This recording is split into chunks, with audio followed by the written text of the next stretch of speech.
Hai teman-teman, terima kasih telah menonton video Rebahan Dimulai.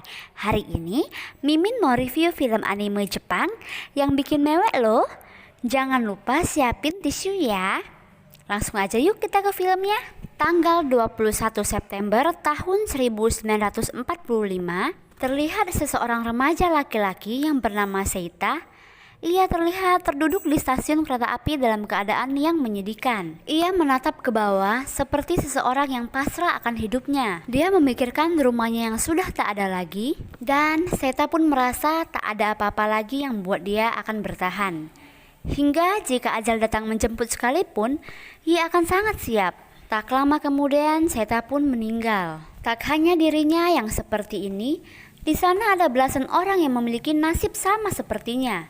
Seorang petugas datang lalu memindahkan jasadnya yang telah dikerumuni banyak lalat. Petugas itu memeriksa barang-barang Seita agar tak ada yang tertinggal. Ia menemukan sebuah kaleng permen yang berisi barang yang penting dalam hidup Seita, yaitu abu jenazah adiknya Setsuko yang meninggal karena kekurangan gizi.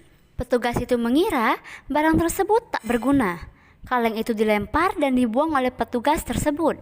Abu adiknya menjadi berserakan. Tiba-tiba muncul banyak kunang-kunang beserta seorang anak kecil yang menghampiri tubuh kakaknya yang berbaring di stasiun kereta. Saat ia mau menghampiri kakaknya datang dan memegang pundaknya. Ternyata mereka berdua adalah arwah yang bertemu kembali setelah selama hidupnya penuh dengan kesengsaraan. Sampai di sini, apakah sudah ada yang menangis? Baiklah, Mimin akan memperlihatkan cerita flashback hari-hari sebelum ini semua terjadi. Seita dan Setsuko sedang menaiki kereta api. Saat itu mereka terlihat sangat bahagia. Sampai saat mereka melihat ke jendela, banyak sekali pesawat-pesawat perang. Inilah kisah hari-hari yang akan mereka jalani.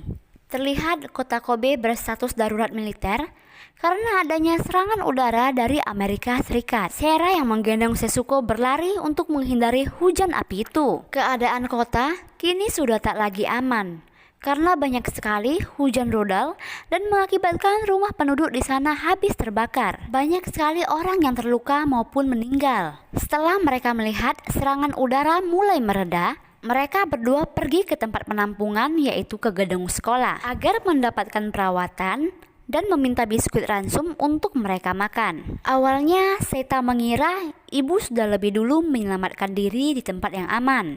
Namun bibi mereka mengatakan kalau ibu mereka terkena luka bakar yang serius di sekujur tubuhnya. Seita pun merahasiakan ini dari adiknya. Ia pun berlari dan melihat ibunya. Dan ternyata ibunya sudah tak lagi tertolong. Saat Seita melihat ibunya, hatinya sangat hancur. Kini mayat ibunya akan dikremasi dengan korban lainnya. Dengan menyembunyikan rasa sedihnya, Seita membawa Setsuko ke rumah bibi mereka. Hidup mereka di sana awalnya sangat baik. Lama-kelamaan bibinya mulai berubah. Ia mengambil makanan untuk Seita penuh dengan air dan lauknya sangat sedikit. Tapi ia menaruh banyak lauk untuk anaknya. Hari-hari selanjutnya pun sangat indah. Apalagi saat Seita membawa adiknya pergi ke pantai. Setsuko melepaskan pakaian dan berlari sangat gembira. Mereka saling melempar air dan kejar-kejaran. Saat mereka pulang, bibinya mengatakan kalau ia akan menjual kimono-kimono milik ibu Seita dan ditukarkan dengan beras. Saat Seita sudah tak ada lagi barang apapun, kini bibinya mulai menunjukkan rasa tak suka pada Seita dan adiknya. Apalagi persediaan makanan menipis, begitu juga dengan jatah beras dari pemerintah yang semakin sedikit. Hidup mereka kini mulai berubah. Bibinya mengatakan mereka hanyalah hama yang bisanya hanya menumpang saja. Seita pun merasa sedih dan terluka. Ia pamit dan tak akan merepotkan bibinya lagi. Tak tahu mau kemana lagi, alhasil mereka pergi ke tempat perlindungan yang biasa digunakan saat ada serangan udara. Mereka jadikan tempat itu adalah tempat tinggal mereka.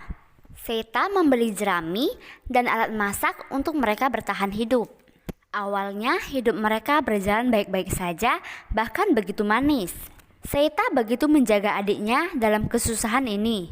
Mereka mencari makanan, mengumpulkan kayu-kayu, memotong lobak, dan memasak seadanya dengan gembira. Saat malam hari pun, mereka tidur sambil melihat kunang-kunang yang indah.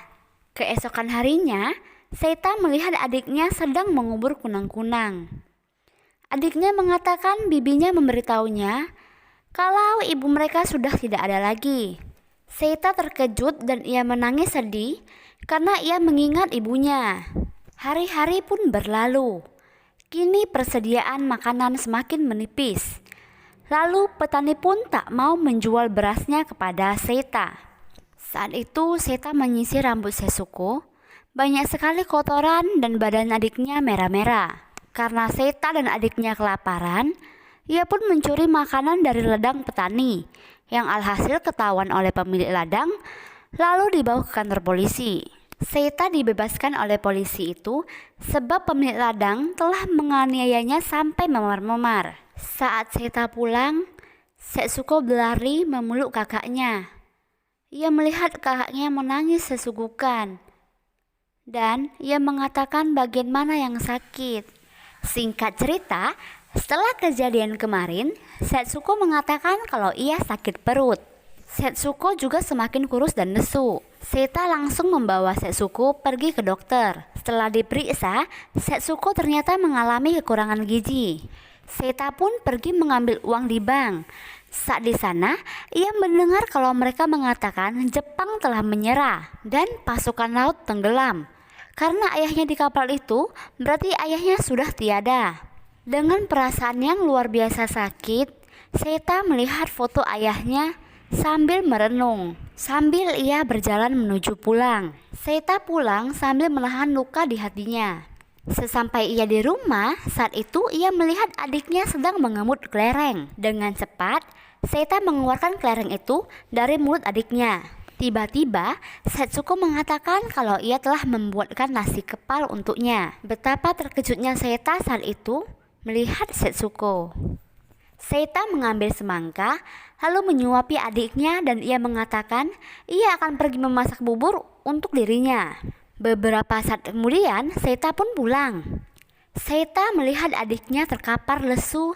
Ternyata ia telah meninggal karena ia menahan lapar. Dengan rasa sedih yang luar biasa, Seita membakar mayat adiknya dan menyimpan abu Setsuko di kaleng permen buah kesukaannya. Dan film pun selesai. Bye-bye.